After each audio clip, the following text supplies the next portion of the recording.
तो 500 सालों के इंतजार के बाद 22 जनवरी 2024 को अयोध्या में भगवान श्री राम के मंदिर की प्राण प्रतिष्ठा हो जाएगी। एक ऐसा पल जिसका इंतजार हिंदुओं को सालों से था, एक ऐसा लम्हा जिसे सच करने के लिए हजारों भक्तों ने अपनी जान गंवा दी, एक ऐसा सपना जिसे पूरा करने के लिए लोगों ने जमीन पर आंदोलन किया, एक ऐसी ख्वाहिश जिसे हकीकत बनाने के लिए सालों तक अदालत में लड़ाइयाँ लड़ी गई और आखिरकार दुनिया भर के करोड़ों हिंदुस्तानियों का सपना चंद दिनों में पूरा होने वाला है। यकीन मानिए, दुनिया भर में रहने वाले करोड़ों हिंदुस्तानियों के लिए इससे बड़ी अनुभूति कुछ नहीं हो सकती। माना जा रहा है कि देश भर से 25 लाख लोग इस पल का गवाह बनने अयोध्या पहुंचे हैं। इन लोगों का स्वागत करने के लिए अयोध्या का हर घर होटल बन चुका है। देश भर से अयोध्या के लिए 1000 ट्रेनें चलाई जा रही हैं। अयोध्या का नया एयरपोर्ट बनके तैयार हो चुका है। अयोध्या का नया रेलवे स्टेशन यात्रियों के स्वागत के लिए तैयार खड़ा है। और ऐसे समय में जब पूरा देश उस दिन की उल्टी गिनती गिन रहा है, कुछ नेताओं को ये सारी तैयारी, लोगों की ये सारी उत्तेजना रास नहीं आ रही है।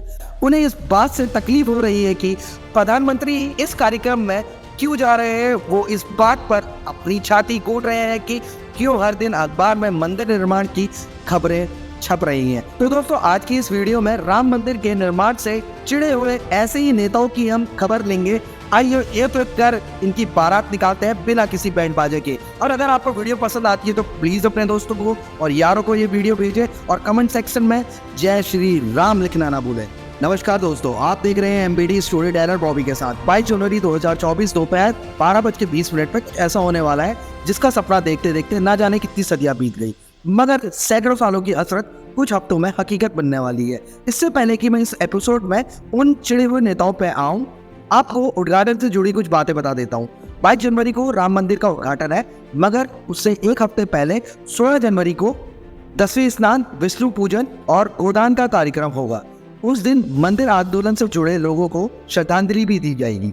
फिर 18 जनवरी को मंडप प्रवेश, वास्तु, गणेश पूजन और रामलीला का जल दिवस होगा। 20 जनवरी को देश के अलग अलग नदियों से 81 कलशों में लाए गए जल से भगवान श्री राम का जल अभिषेक होगा।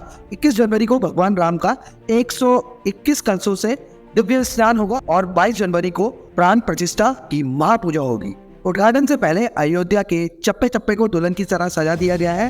पूरे शहर का कायाकल्प हो चुका है और हर अयोध्या वासी अपनी शहर में पूरी दुनिया का स्वागत करने के लिए खुली बाहों से तैयार खड़ा है। खैर, ममता बनर्जी भी शायद इसमें नहीं जाएंगी। लालू नीतीश कुमार ने भी अभी आने की कोई बात नहीं की है। कांग्रेस के तो भाई अब क्या ही कहने, वो तो इसी बात से सुलझे हुए हैं कि मोदी जी सारे समारोह की लाइमलाइट क्यों ले रहे हैं। तो देखा आपने, ताऊ इस बात से बितक रहे हैं कि देश में और भी कई बड़े बड़े मुद्दे हैं, उस पर बात क्यों नहीं हो रही है। और ताऊ का ये भी बोल रहा है कि देश के पीएम अयोध्या जाकर राजनीति को धर्म में घुसा रहे हैं। तो अब तो आप समझ ही गए होंगे कि कांग्रेस इतने सालों से राजनीति में वापसी क्यों नहीं कर पा रही है, क्यों ये हर जगह से साफ होती जा रही है। सैम पित्रोदा जी, ताऊ जी, आपको क्या करना है, कौन क्या कर रहा है, कौन क्या, शायद आपको देश की जनता की ख्वाहिश नहीं दिखती है। आपको शायद ये भी नहीं पता कि मंदिर बनने से देश के करोड़ों लोग कितने खुश हैं। अब मुझे शायद आपको राजनीति करनी सिखानी पड़ेगी। अगर आपको सच में इतने लोगों की खुशी समझ में आ रही थी तो आपके लिए तो सबसे बड़ी बात मंदिर के प्राण प्रतिष्ठा की होती। आपको याद होगा कि आज से कुछ साल पहले बीजेपी कहा करती थी कि सत्ता में आएंगे तो राम मंदिर बनाएंगे। फिर जब बीजेपी सत्ता में आई तब आपके पार्टी के कुछ लोग ऐसा बोल के उनको चिढ़ाया करते थे कि मंदिर तो बनाएंगे पर तारीख नहीं बताएंगे। क्यों ताऊ जी, कुछ याद आई बात आपको? आज जब मंदिर बन रहा है और बीजेपी के कार्यकाल में बन रहा है तो ऑब्वियसली बात है कि लाइमलाइट और क्रेडिट दोनों चीज तो बीजेपी ही लेगी। भाई, आपकी जैसी बीजेपी भी एक पार्टी है, वो भी यहाँ राजनीति ही करने आई है, कोई भजिया तलने तो आई नहीं। देखिए ताऊ जी, आप इतना समझ लीजिए कि जैसे जिंदगी जीने के लिए सिर्फ पैसा ही नहीं, प्यार भी चाहिए होता है। सिर्फ लोगों का साथ नहीं, ईश्वर का आशीर्वाद भी चाहिए होता है। उसी तरह एक देश और समाज के लिए नौकरी, बिजनेस और खेती बाड़ी के साथ साथ उसका धर्म और संस्कृति भी बहुत जरूरी होती है। समझ में आया कुछ सर जी? अब बढ़ते हैं दूसरे आर्ग्यूमेंट की तरफ। अब जो दूसरा आर्ग्यूमेंट लेफ्ट पार्टियों की तरफ से आ रहा है वो ये है कि भाई, प्रधानमंत्री तो देश के होते हैं, वो कैसे मंदिर के उद्घाटन में जा सकते हैं। प्रधानमंत्री को धार्मिक राजनीति से दूर रहना चाहिए। अब भाई, ये क्या बात हुई, अगर प्रधानमंत्री देश के सबसे बड़े आराध्य भगवान श्री राम के मंदिर में जाते हैं तो वो क्या सेकुलर नहीं होते हैं? जहाँ तक मैंने सुना है, सेकुलर का मतलब तो ये होता है कि सारे धर्मों को बराबर रिस्पेक्ट करो, हर धर्म को उसकी प्रैक्टिस करने की छूट दो। अब मोदी जी मंदिर के कार्यक्रम में जा रहे हैं तो इससे वो कम्युनल कैसे हो गए? ऐसा कैसे चलेगा मैडम जी? अब हिंदू बहुल देश में देश के प्रधानमंत्री अगर मंदिर नहीं जाएंगे तो कौन जाएगा? किंग जोंग उन या सी जिनपिंग?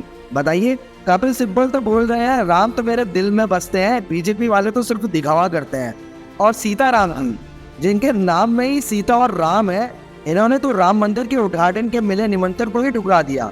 वाह वाह भाई, गजब लोग हो भाई। यहाँ दुनिया भर से लोग मंदिर के उद्घाटन के लिए मरे जा रहे हैं, बसों ट्रेनों में लद लद कर अयोध्या आ रहे हैं, और आप कह रहे हैं कि हमने तो इस निमंत्रण को ही ठुकरा दिया क्योंकि वहाँ पीएम आ रहे हैं। अब भाई जब सारी पार्टियों के लोगों को निमंत्रण जा रहा है, हिंदुस्तान के हर व्यक्ति को निमंत्रण है, तो अब ऐसे में ये सब बोल के आप लोग अपनी ही बेइज्जती करा रहे हो।